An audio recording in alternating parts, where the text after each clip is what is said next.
Welcome to Heal Through Humor, the podcast designed for you to learn about yourself and laugh along the way. In each episode, we'll explore the healing power of humor as I sit down with guests to talk about mental health, relationships, self-growth, and the ever-evolving world of social media. I'm your host, Talia Bombola. Let's get started. Hello, Emily. How are you doing today?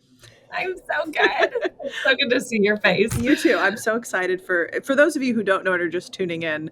Emily was my former supervisor. Let me give actually a formal introduction. This is Emily Celis LMFT, founder and owner of Sage Holistic Wellness Center, where I had one of my first, I think that was my first, well, you're a nonprofit, but for me, it was like more of the private practice feel where I got my own clients and I built my own caseload. And I will be forever grateful. And I can still remember where I was the day that you called and offered me the job. And I was like freaking out because I was like, oh my gosh, because we had met at whatever that event was for the practicum fair. Fair thing. Yeah. And we had met there and I was just like, I've wanted to work for you. And you're like, I finally have a spot. And then, I mean, obviously the rest is history. How many years has it been? A long time. Oh my gosh, so long. That was like what, 2017, 2016? It was a long time. Yeah.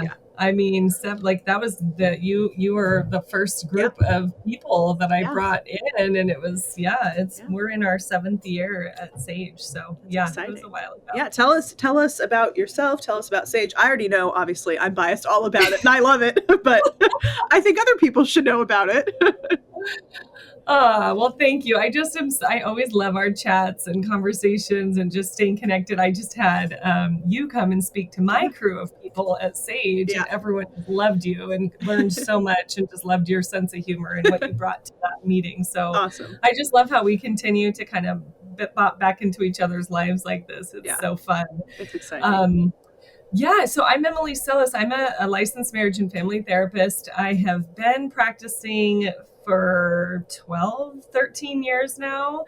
And starting back when I, started first seeing clients. Before that, I was also a Reiki practitioner. And so I was already into this whole let's look at this from an energetic standpoint. What's going on energetically, kind of more the Eastern philosophies with like the chakras and like that kind of aspect of things. So that was, my studies were also concurrently happening at that time. So I had a business, it was called Sage Wellness Center then. Now it's like the official Sage Holistic Health and Wellness Center as the nonprofit.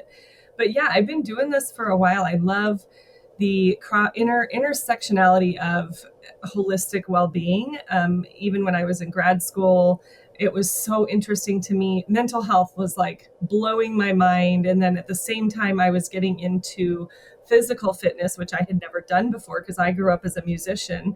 And so just doing the mental health aspect of like really digging into my own personal therapy at that time and like my mind being blown, and then like adding on exercise, and I'm like, oh my gosh, I feel even better. And then I deep dive into like Reiki and spirituality, and I'm just like, this is it. And it was like, this is at a time before the whole like body, mind, spirit thing was kind of trending, I guess, popularized or trendy or centralized. And so I just kind of took this approach from a lived experience. And once I graduated, and then became licensed, was able to kind of move forward with opening Sage Holistic Health and Wellness Center. And so today we have, 8 therapists on staff. We're a group practice that really does a lot to serve the mental health aspect. But what we're incorporating in more and more now is what I have coined as the Sage method, which is a simplistic way of living a holistic lifestyle. It's kind of this like very simple process you can always come back to and really just tune into self and say, like, what is it that I need to focus on? Because sometimes life can be really overwhelming, and there's like holistic wellness can be overwhelming. Like, oh, I've got to do all these things. But this approach is something that's really near and dear to my heart. And it's been fun to watch how this is unfolded. And that's kind of where we're at here at Sage, like trying to incorporate that into people's lives so everyone can kind of experience the fullness of what happens when we're tending to all these parts of our home, like our own internal home. So that's kind of me in a nutshell. Hopefully I covered all the bases. There's so much more. There's always so much more, but that's kind of the gist of who I am and kind of what I do professionally. Yeah, I remember when I have one of the other podcasts I have is Between Two Clinicians, which you were on when the first iteration of it existed, when it was just me and like interviewing someone else. And I remember learning about your musical background. Then we were out in the she shed and I was like, wait, what? Because I felt like I didn't know this whole other, obviously that wouldn't have come up in supervision, but I didn't know this whole other side of you. And it's been for me to watch you grow. Obviously you're an inspiration to me in so many ways, but it's been so amazing to watch you grow because you are so good at having a vision and having it come to life. I would say that's why I was magnetized towards you, because I'm just really good at like having visions, not delusions. I am a sane person, but like I'm really good at like being that visionary, but that's the ADHD part of my brain that's like, okay, so I thought it existed and now I don't need to do anything about it. But you actually put in the footwork and you build the community, and you have had so many offerings over the years that you've brought so many people together. And I just want to say I really admire that about you, and I respect that. It gives me something to look up to when I'm not in the thick of postpartum and I have my energy back. Maybe I'll be able to grow something, not a person. Well, I'm telling you, like, it goes both ways, because I think when I've watched you kind of doing all the badass things you've been doing in your podcast, and I've been in the thick on the other end of having my youngest is 5 now. And so it's always that pull for us visionaries where we're just like, why can't we do it all? Yes. But we can't. Yes. I mean, we can and we can't. It's just, that's a big part of my journey has been learning how to rein it in and try to be more focused on those things that matter. And community has always just been such an important thing. And that has been a big part of my focus, doing the conference that I put on, the holistic experience. That was so fun. The Holistic Healers, a community, a collective. It's just my passion to do that. And at the same time, I'm raising tiny little humans that really need me too. And so that's always been for me this balance of like, that's my purpose right now, is to be a mom, right? First and foremost, because they need so much. And then I want to do all these other things too. Yes. So yes. I try to. We can't. One of my favorite quotes is we can do it all, just not all at once, which is so frustrating for people who are do-it-alls. Because I'm like, but before I had all the things I have now in my life and my responsibilities, and it was just me in the business, I could do it all. And then I have to check myself and be like, but that's not real anymore. Like, we're at a different season of life, so you have to pace yourself. And I'm just like, I know. On that same, I think one of my favorite quotes that has served me through my mother years has been, the days are long, but the years are short. And that always just keeps me in a perspective of so true. This is tough right now. These days are challenging, and they still are, even with my youngest being 5. It's still like such long days, but I know it's going to go like a blip, and then we're going to be on the other end of this. And I just want to, that's like such a central part of the SAGE method. And our belief is like, we want to be able to look back at the end and say, I lived my life well. I really lived it, and I did the things that were important to me, and I don't have regrets. It was worth it, right? That's what I aim for. And with my own clients, sometimes I say, I call this regret therapy. Like, are you going to regret this? I love that. I'm going to start asking, will I regret? Will I look back and be unhappy about what I'm doing? Yeah, exactly. Honestly, it's one of those things when it's hard to make decisions about stuff. Like, I feel like that really guided me in this might sound horrible to some of your listeners, but in my decision to be a mom, I was like really on the fence of like, do I want to do this? Do I not want to do this? And it was like, that's not something that I want to look back when I'm 60 and say, I wish I did that. Yeah. I had to come to that realization for myself. And so even though I was like, oh, here we go, this is going to be hard, but I'd rather not do it and miss out. So all the FOMO, there's that guiding path. And I think when we reach a certain point, at least as business owners, as entrepreneurs, what have you, as people, as women who work, we reach a certain point where we are continuing, if we continue down the path of like, oh, family can wait, or love can wait, or whatever, these other large life milestones, it's like, we'll get to it eventually. technically you can, but it's a lot more difficult, I would say, at least from the clients I've worked with as well, to achieve those milestones, because biology is not Mhm. on your side as much. That's just natural parts of aging. And the Yeah. dating pool looks different the older decades that you get. It doesn't mean you can't find it. It just is the level of ease that you're wanting. And I think that's also a guiding decision as well. Like, Yeah. it's going to be hard. Like, the days are hard and the days are long, but the years are Mhm. short.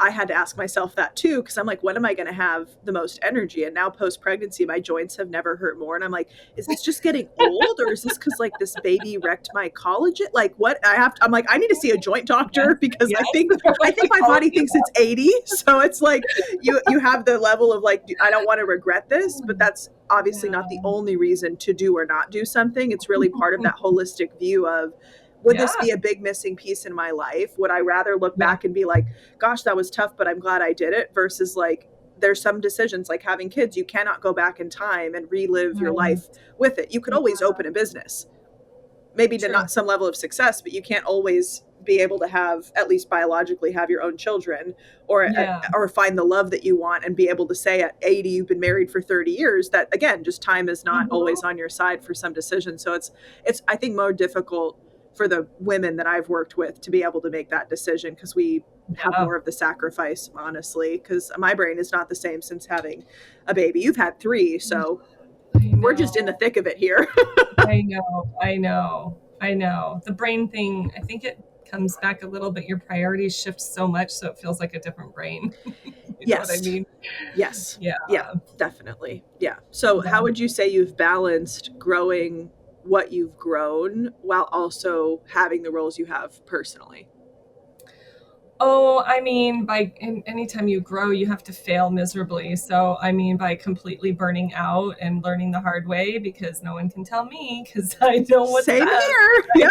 Don't tell me what to do. Stubborn as heck. Yeah. It really hard and do a good job at failing. So yeah, I mean, really from figuring that out the hard way, from being able to continue to revisit my values, to find understanding for why it's feeling so hard, that self-reflection.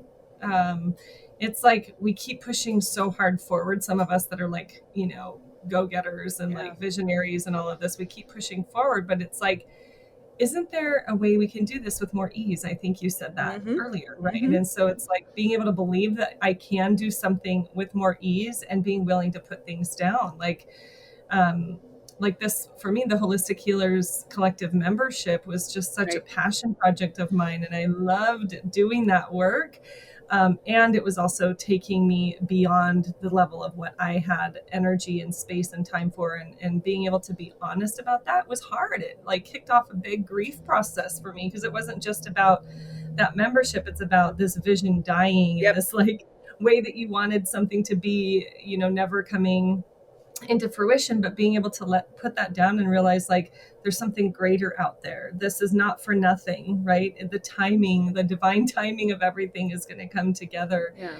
And so, yeah, being willing to dip into the grief process of loss, because a lot of this is like kind of dripped into all of the choices that we can't make. There's loss in there. And so I've had to get more real with that reality.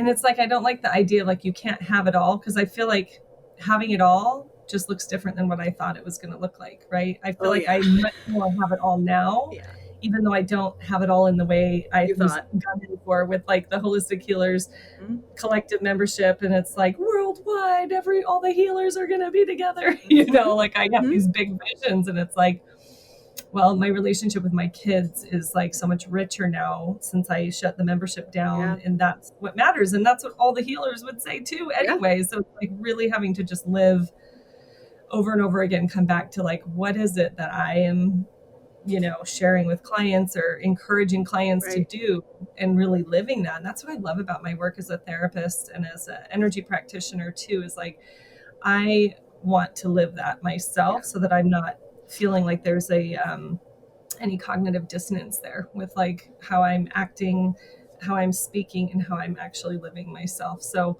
I think, yeah, just that desire to be progressive, but always to keep coming back to self, coming back to center, and getting into that stillness, as hard as it is to fight for that with all of the things going on. It's like there's something knocking at the door. If you're feeling anything less than ease, and you got to answer that door and find out what's going on and Yes. make changes accordingly. Yeah. Wow. So many. I was just sitting there, like, obviously nodding, but there's so much that I was resonating with. I'm like, yes, yes, same. And so much of that comes from, like you said, the perspective shift that happens once you have a family that comes from you that you actually like care about and want to be healthy. Cause there's so many people I've worked with, mostly couples, where it's more stereotypic, but the guy is going to work. Doesn't mean he doesn't miss his family, but there's not the same pull that a lot of the moms that I work with have. There's Yeah. not the mom guilt, so to speak. It's obviously not biologic for men to have that either, so it makes sense. But they're reworking 10, 13-hour days at the firm for like 10 years, and they just have a different vision. They're like, okay, well, then I'll spend time with my kids then. And I'm like, true. And there's so much you'll miss out on in the Right. process that you have to make those decisions, because the most ideal situation is that everybody gets paid to do nothing. I'm not talking about like changing the world economy, but I'm talking about like family to family, that during those formative years that everybody gets paid to do nothing. You get to be home as much as you can work if you want, and then you can go Yeah. back and have, there's just so many different chapters of life that I think as women, Mm. we try to fit it all at once, because we do feel a different pressure of time than men do. And we do have to, like, in our brain, we do have to fit it all every single day. And if we don't get it done, then it's like this big failure, because we think in month long terms because of our cycle. Men think in Yeah. 24-hour. They're like, well, I didn't do it today, I'll do it tomorrow. And I'm like, Yeah. but I already have a No. 90 thing to-do list tomorrow. I can't, because then it's just, you're never going to catch up. So Right. being able to balance, what do I want to hold as a vision? And that's something one of my mentors taught me. Sometimes your job is just to create something here, like birth it mentally, but not see it to fruition.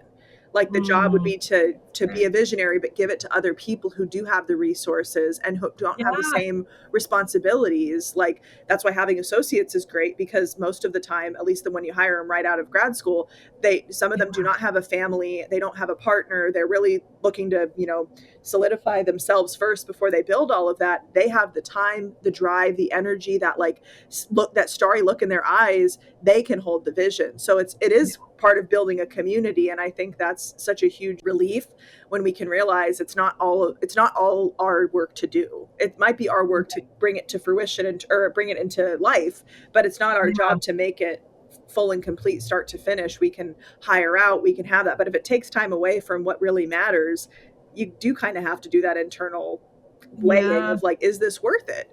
Not right now. Maybe when they're all in college, right? Maybe in 10 or 15 years from now, when that's math, right? Yeah, 10 or 15 years from now, when all of them are, then you have that next iteration of life in a new season, and who knows what's going to be popular then. It's just, it's an existential discussion, definitely. It is. It totally is, because then you have to go through that death of the of what you wanted, like, because you had that inspiration for a reason. Yeah. And what was that book by Elizabeth Gilbert about? Was it called Magic or something about creating? I'm gonna look it up.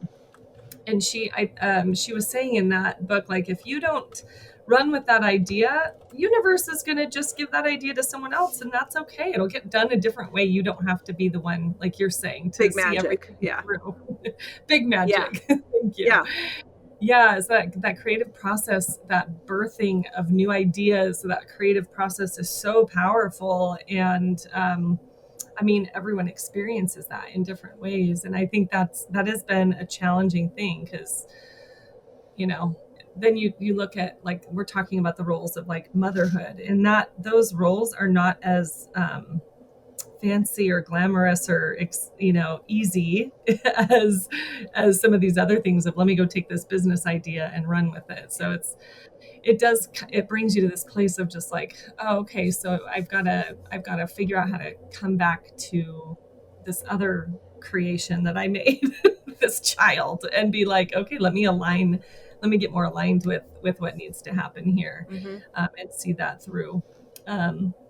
So, and then I think that even before kids, I mean, we're talking a lot about kids, but even before kids, it felt like everything was so busy Yes. and there were so many things going on and it was Yes. hard to balance. And I think there's just some people where life is big and exciting and there's always all these things. So it really, the process there, whatever the content is that you're dealing with in your life, it is, how do I simplify and just come back to myself and make sure that I'm really living in alignment right now instead of, oh, after, once this is done, then I'll get there. And I think that's the embodiment. There's so much talk about how do we embody certain things? How do we experience it now? How are we living it right now? And that's my passion. And that's really what that, the SAGE method is all about, is how are we embodying that and living our best, most full life right now. Mm-hmm.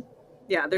Would you say that you felt like, not multiple personality disorder, but like, would you say that you felt multiple identities throughout your life? Like there's the musician part of you, there's the healer part of you. Yeah. Like, yeah. Can you talk a little bit more about that? Yeah, there's always the through line. I always, like you said, it's not like a multiple personality, but I always feel like the same in me, but it's like, how am I expressing that part of me?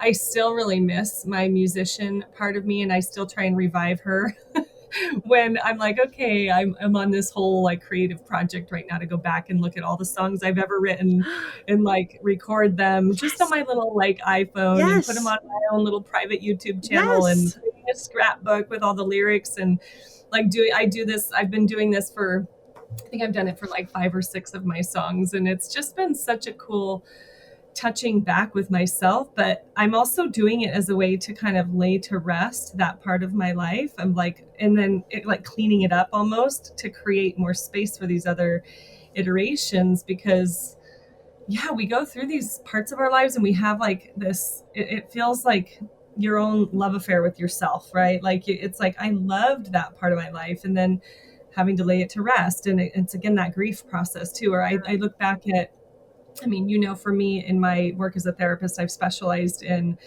spiritual abuse, religious trauma, faith crises, religious transitions, people moving out of high demand religions and into their own whatever is next, right? And so that was a big part too. Like I grew up in this religion that my family was part of for 7 generations. So it was a lot of me having to lay that down. I loved my religion. And then when I had my faith crisis, it's like, okay, that was a different me. That was a totally different me. But then being able to kind of reclaim those parts of me that I'm like, it took a while, but I was able to reclaim that. Reiki was a big part of that journey for me, where I'm like, okay, this fits with who I am. And it's nothing at all like what I used to be part of, but there's something that speaks truth. So I think, finding that through line and being willing to try on different personas, different like ways of expressing myself, and continuing to allow that to unfold, and letting those other ways go, to not have to be that workaholic, staying up all night anymore. I did that for a long time, and that's not going to be me anymore. And so there's a lot. I hope I answered your question on that. But like, you did. Putting them to rest and letting them be, but it's also still me, And now, time for an ad break. Hey there, listeners. We're interrupting your favorite podcast to bring you a special message from our friends over at Therapy Swag. Are you tired of the same old boring wardrobe? Ready to add a dash of sass and style into your closet while repping mental health? Look no further than Therapy Swag, your go-to online store for snarky shirts and mugs. Their products make awesome gifts for friends, family, or anyone in need of a little pick-me-up. They are on a mission to break the stigma surrounding mental health. They use humor and creativity to open up dialogue, challenge stereotypes, and remind us it's okay to not be okay. Because let's face it, laughter is the best medicine. So why settle for ordinary when you can stand out with Therapy Swag? Head over to their website today and treat yourself to some snarky goodness. Trust us, your wardrobe and your mood will thank you. Thanks to our sponsor for supporting the show. Now back to your regularly scheduled programming. I think it was like 2 years ago I heard this podcast, and I don't remember whose it was, of course, because who knows how your memory works after you have a baby. And the person on the podcast was saying, if you're in a point in your life, I'm paraphrasing, if you're in a point in your life where you're not sure what to choose, kind of like touching on the regret we talked about earlier, or you're trying to figure out some sort of identity, could you look at, imagine you're at the end of your life and somebody's like, hey, we're going to play a movie of your life, like let's look through everything, and at certain points or at the end they're like, do you want to see what it could have been like if you picked the other door?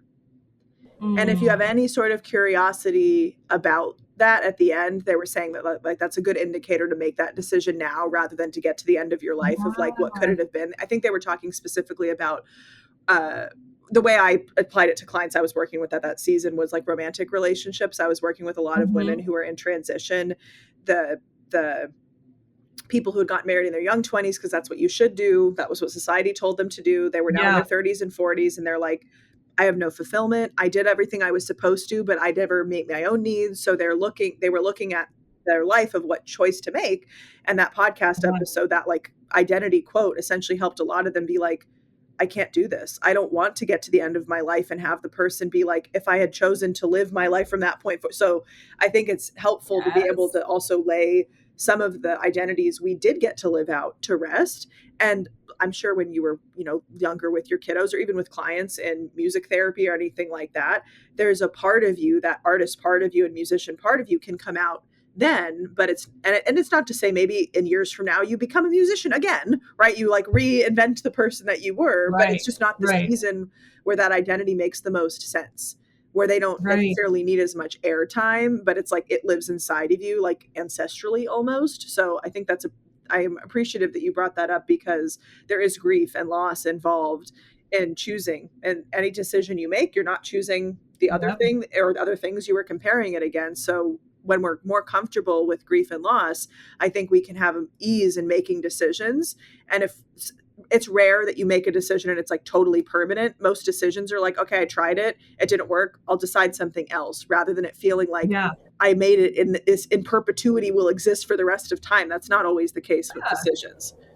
Oh, you don't want to feel that way. I mean, decision making is exhausting and Yeah, it's like really scary. And there are some of those decisions that you make and you can't go back on. And I think that is a really hard thing about life, is like some of these decisions are quite permanent.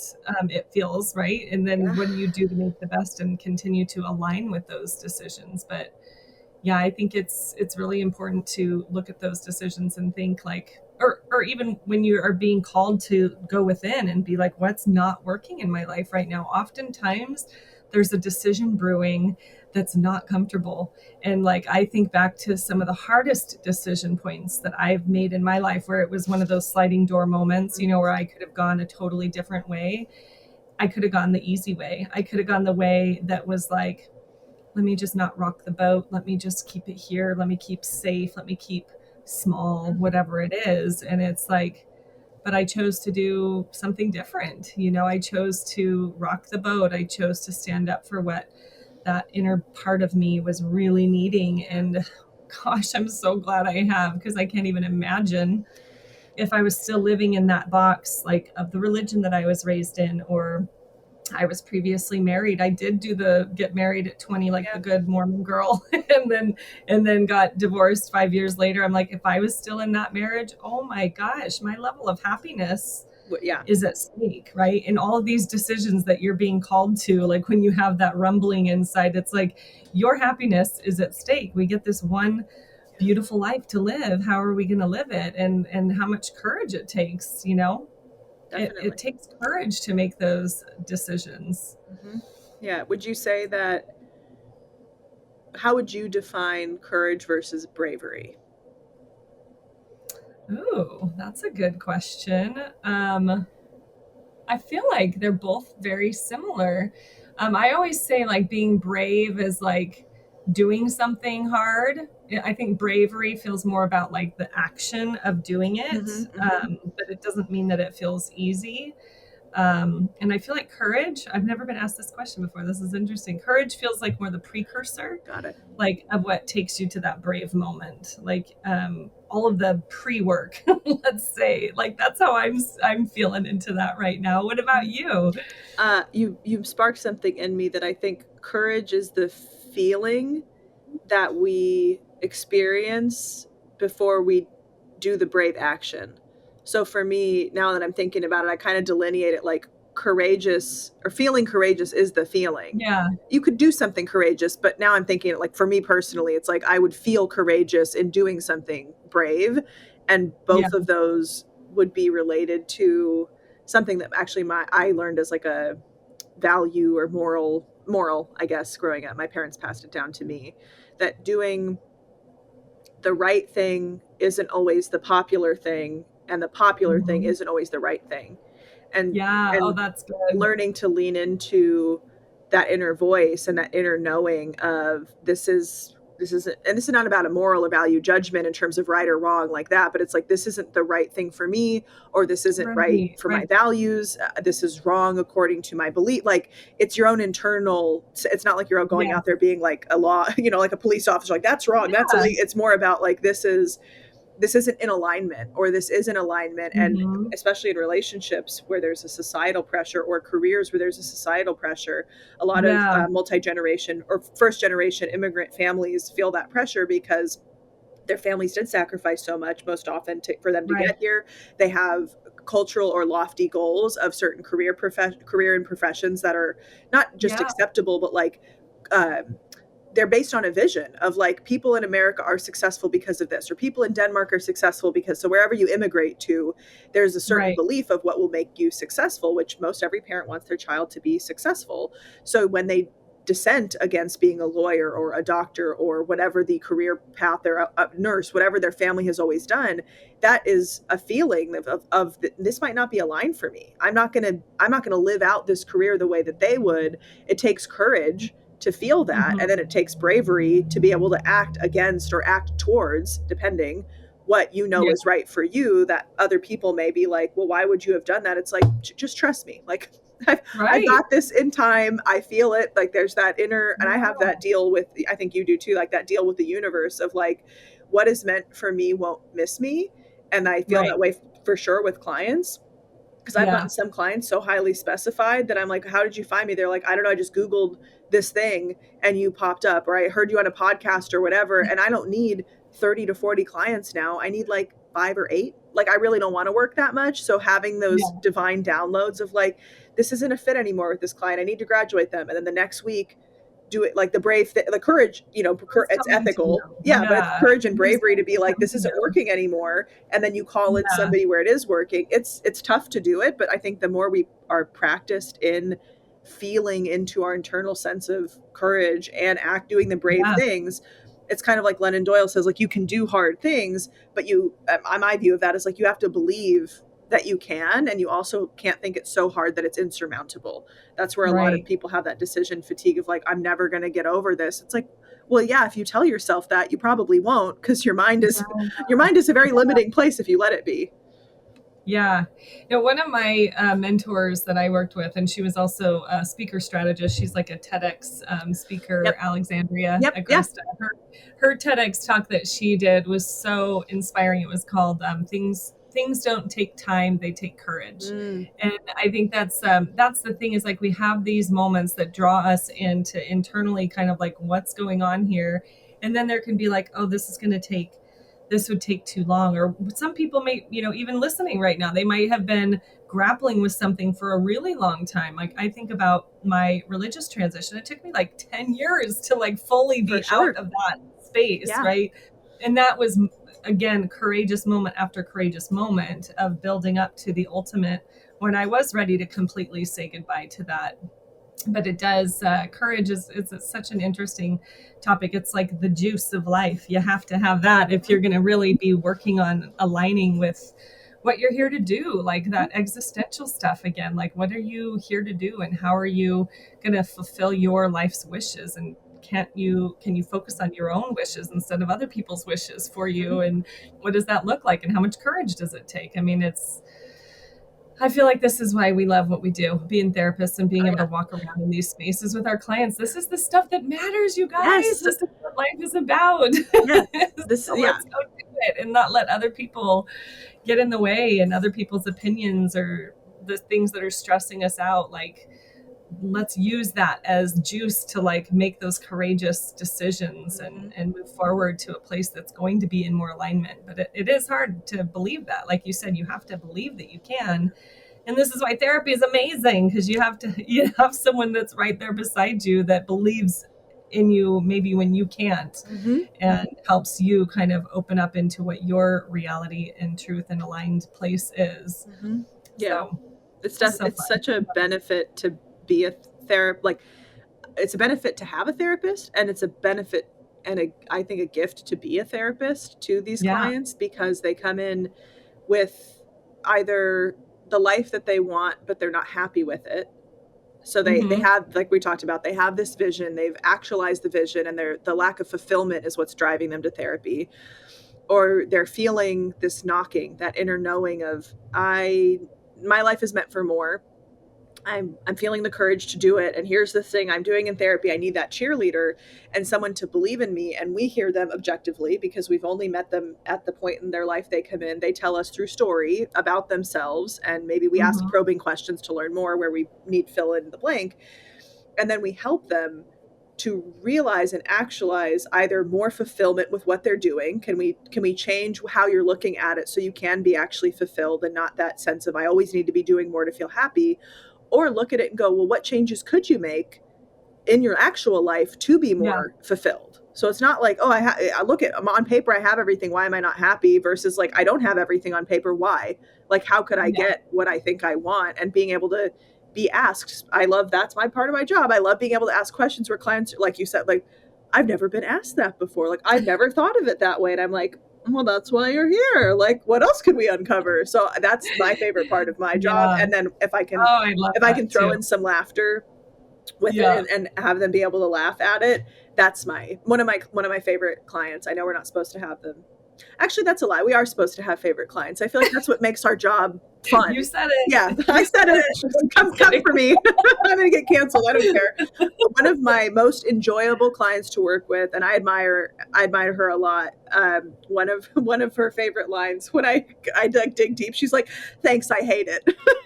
But that's why she's there. She's like, I know, I appreciate it, but yeah, there's like things will get planned. She's like, oh, I hate this. And I'm like, I know, but we need to go there. We got there right Yep. now. That's good. Yeah, because we don't have that same sense of censorship. Or I think everyone, well, not everyone, most people in our lives who withhold feedback that would actually help us grow are either doing it because they have their own vested interest in us not growing in that way. So like setting boundaries or doing less for us or people pleasing, or maybe three things. It's that one, they've never been given permission to do that for themselves, which means that they can't give it to another person because it's hard to give what you've never received. So I think for those types of the people, if you're listening to this and you're wondering like, well, why do I have to go to therapy for that? Why can't I have that with my friends or family? It takes courage and bravery for your friends and family to stand up to you or say like, hey, I don't think that's the best idea. And not because it doesn't benefit me, but like, here's why. You've shared for so many years. This is what benefit of long-term therapy. You've shared for years. You're looking for this like rich, in-depth relationship, let's say, but every time you come in talking about dating, it's so surface level. Do you see the incongruence? And we ask them those probing questions that they get their own insight. And sometimes I break the mold and I just tell them like, you're not going to do this, but here's the answer you're looking for. And they're like, you're right, it doesn't help. And I'm like, it doesn't really matter if you get the right answer. So many people in your life are not going to tell you what you need to hear because it's uncomfortable to confront people in that way, or they benefit in some way from you not changing, and you staying the same is what allows the relationship to maintain. And not every relationship is going to survive you going to therapy. If no one's told you that, sorry to drop an uncomfortable truth, that's kind of the point. Like, you got to do an analysis of your life. Not everybody is going to be, it's like they told us in grad school, turn to your right, turn to your left. A few people here aren't going to be there when you finish, and most of you will not stay married once you're done. And both of those things are usually very true. Fuck you very much. Yes, right? Yeah, exactly. Yeah, no, it's true. The growth does come with a price, but it's so much better when you get there, right? Yeah. That's the thing to focus on, not like the keeping you small so that you don't lose what you have, right? But it's hard. I don't think we talk enough about like loss of relationships other than romantic relationships. Correct. And they're so painful, and it does happen throughout our lives. And that doesn't mean we should stop connecting. It just means you're ready for your next pool or next pond of people. Yes. They're waiting for you. So get there and meet Yes. them. And it's going to be even better, even deeper, even more expansive than where you were before. Mm-hmm. I've lived that out numerous times in my Yeah, own me too. life. The friendship loss for sure, which is so painful to go through, especially with some of them I'm like thinking of. And then now, Mhm. obviously being multiple years on the other side of most of it, I'm like, Yeah, and especially because who I've evolved into, I'm sure they have thoughts, or who they've evolved into. I'm like, oh, I'm so glad we're not friends anymore. Like, we are not in the same value pool anymore at incredible. all. Yeah, Like, and it's not a judgment. It's a noticing of like the difference had to happen, and the yeah, separation had to happen because we were going to grow into such different people. The separation at the time it happened prevented anger and vitriol and hatred and like a huge blow up, a toxic, breakup. It was just like, this isn't aligned anymore, right? Like seeing it yeah, as still a loss that's painful, but understanding maybe in a year from now I'll know why, or maybe in 5 years from now I'll know why. Career things also, I was thinking about that driving here today. I'm like, there were yeah, so many times I got blocked from like salary positions or whatever else, and here I was thinking asking for like 60 or 70 grand out of grad school was a lot, and like my first year I made almost like $300,000. So I'm like, I'm so glad I did not get those jobs, because that would have been my ceiling. Me accepting that yeah, would have been like, this is all I'm good for, and I wouldn't have challenged myself more maybe. And I feel like, you call him Gus, God, universe, spirit. Gus was sitting there, and I like that. It was probably like, this ain't for you. Like, right. I'll entertain Gotta you. You'll get to the go. final Tell me a rounds, little but bit. you're meant for more. And I think when we believe that we are meant for more, there's a level of acceptance and tolerance that we have in our life that continues to level up. It's like the this or Yeah, something better. So it's knowing the friendship breakups suck, yes, and the relationship breakups suck, and the business breakups and mishaps suck. But what could it actually lead you to that's better? And that keeps you not stuck in that I don't like this mindset or woe is me mindset. Be there for a little bit for sure. Like wallow, button it up, and move forward after you've done that, knowing yeah, this, it happened for a reason, even if I never find out why. But most of the time, yeah. if you're tuned into it, you will see why, even if it's years later. Yeah, I think that we sometimes though we get so caught up in clinging on to it and like really wanting to make it work, right? And that's where often I think we see some clients come in too, Yeah. where it's like they're in that cycle of just like so much resistance to what is Yeah. instead of being able to see over the next mountaintop. And it's tough to get out of that sometimes, right? Yeah. And sometimes we go to the next mountaintop and then we look back and we're like, but I miss them. I Yeah. miss that way. And Yep. I wish it could be there again. But even though we don't, that just tells us again, it's that grief work. Okay, let's do some crying. Let's do some anger. Let's whatever we need to do, let's do it so that we can honor that emotion that's trying to come forward and then get you to the next space where it's a lot clearer, a lot brighter and more sunny and all of that. So Yeah. yeah, it's fun.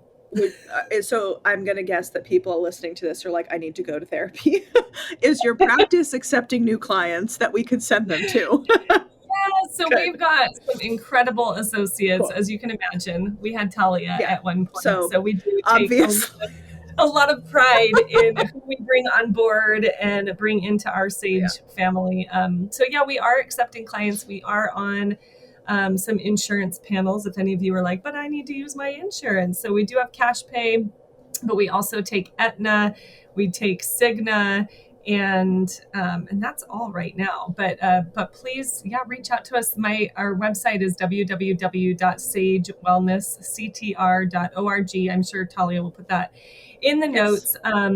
But yeah, we've got some really exciting things coming up. We are actually about to move into a new building, which has been purchased by my family, my husband's side of the family. It's kind of a family project that we're all kind of putting in on, which is so amazing to me, just to have that kind of belief in what we're doing already in the community and knowing like, hey, let's get into this space and create what we're calling the Holistic Healing Collective of practitioners. So we'll have who's in our space right now. Dr. James Morgan is moving over there with us with Anchored Psychiatric, and Dr. Bonnie of Progressive Center for Health. We're going to have some other people in there too.